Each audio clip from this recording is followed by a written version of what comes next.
Hey there, pioneers! Here's how to power your base in Subnautica 2. If you're still new to the game and you've just picked up the Habitat Builder, you might be wondering why everything inside your base is dark, why there's no oxygen inside, and why none of your electronic devices are working. That's because you need to power your base first. The most basic way to do this is by building solar panels. Equip your Habitat Builder, open the Build menu, then head to the Exterior Facilities tab and select the solar panel. Place them on top of your base and they'll automatically begin generating power.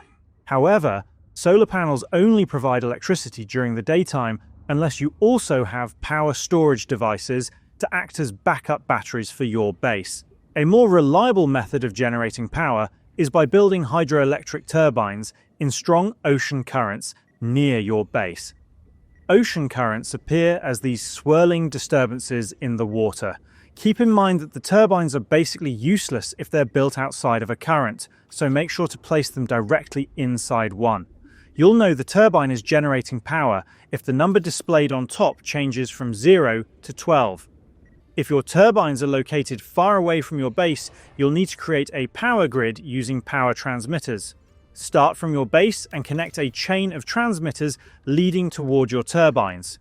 Make sure the power lines are visible and properly connected to both the turbines and your base so the electricity can be transmitted correctly. And that's all there is to it. If this video helped, please leave a like, drop a comment, and subscribe to the channel for more quick dive guides. Thanks for tuning in, and I'll see you in the next video.